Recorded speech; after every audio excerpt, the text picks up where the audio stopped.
मैं नरेंद्र दामोदर दास मोदी ईश्वर की शपथ लेता हूं कि मैं विधि द्वारा स्थापित भारत के संविधान के प्रति सच्ची श्रद्धा और निष्ठा रखूंगा।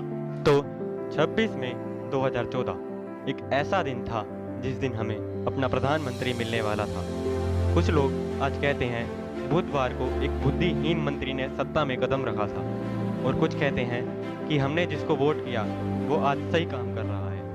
अब हमारी कोई दुश्मनी नहीं है, पर आज हम लोगों की गलतफहमी दूर करना चाहते हैं।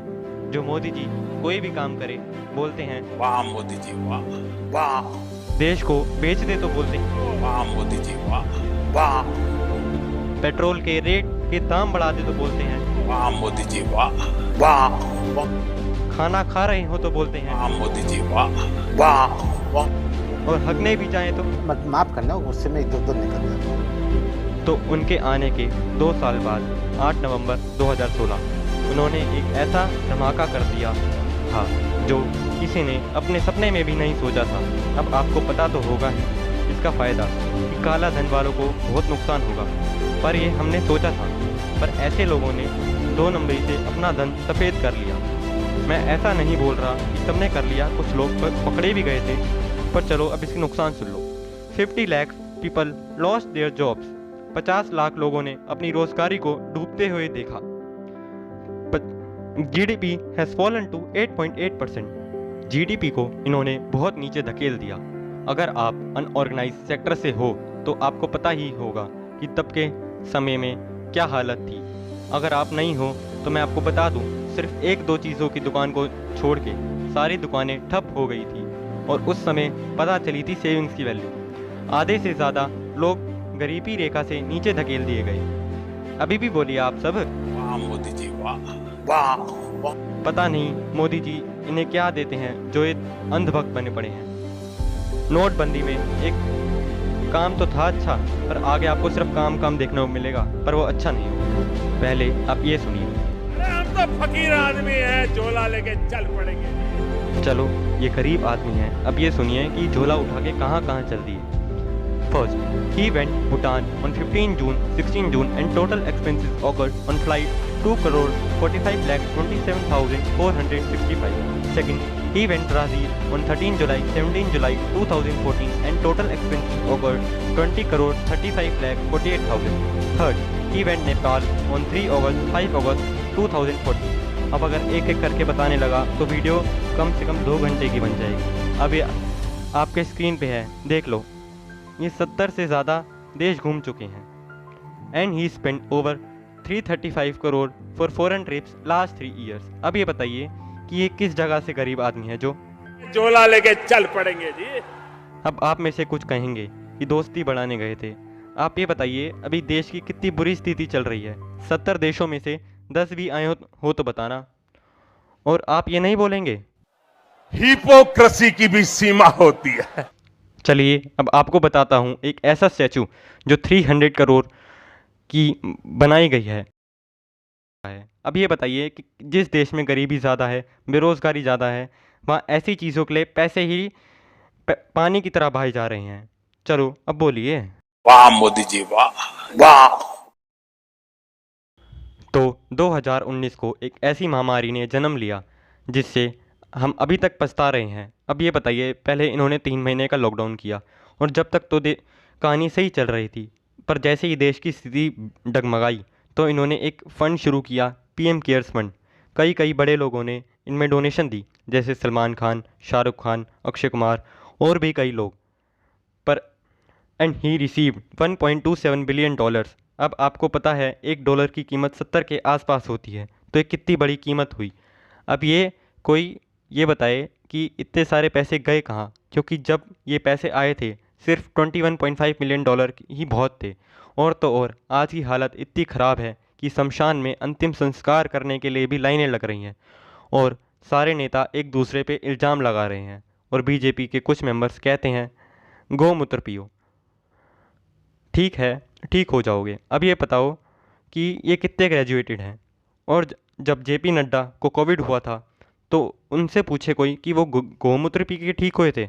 आज हॉस्पिटल में बेड खाली नहीं है और आप लोग बोल रहे हैं वाह मोदी जी वाह वाह वाह आज गरीबों पे खाना नहीं है और आप बोल रहे हैं वाह मोदी जी वाह वाह वाह। अब आप एक और बात सुनिए, जब मर्जी अपनी मन की बात करने लग जाते हैं, कभी उनकी भी मन की बात सुनो जिनके घर के मेंबर अब नहीं रहे।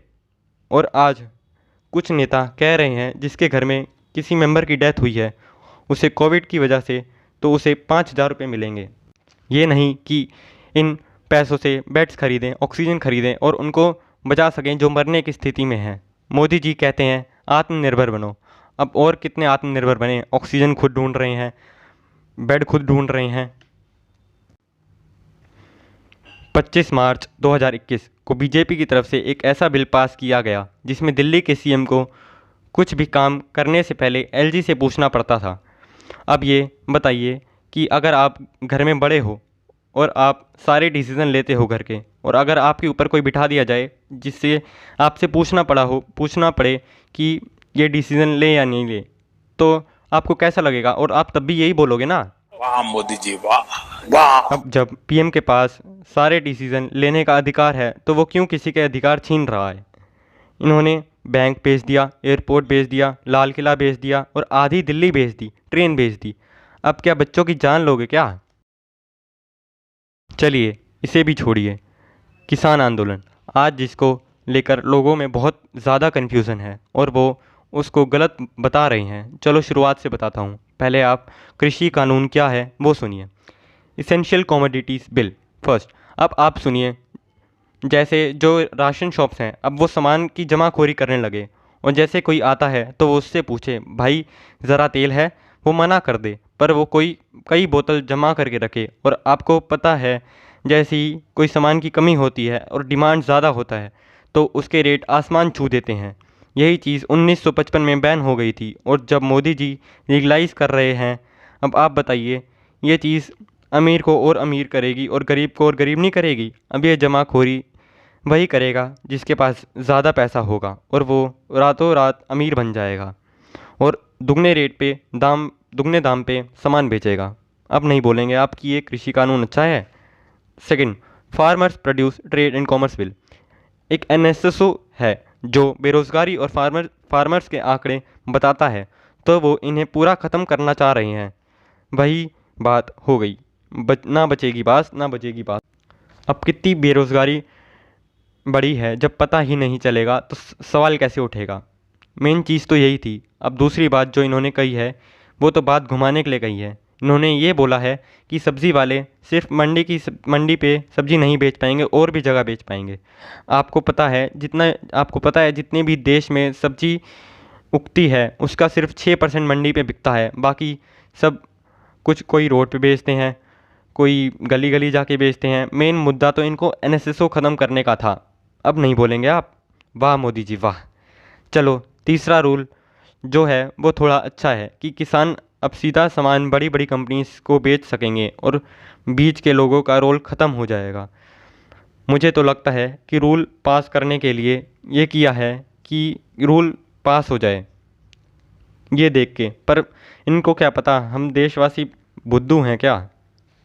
अब आप ये बताइए, कोई 6 महीने इतनी कड़ी धूप में बैठेगा, वो पागल है क्या? जो लोग किसानों को गालियाँ दे रहे हैं वो पहले रूल तो पढ़ के आते हैं नहीं। जो मोदी जी ने कह दिया वही सत्य है और वही पत्थर की लकीर बन गई। एक दिन आप वो उनकी जगह बैठें और देखें, आटे दाल का भाव पता चल जाएगा। और कई मीडिया उन्हें आतंकवादी कह रही है। अगर आतंकवादी होते तो अभी तक हर जगह दंगे हो चुके होते। अब वो आतंकवादी हॉस्पिटल में खाना भेज रहे हैं। अब बस बहुत हो गया। कितना ढोंग करेंगे पीएम साहब?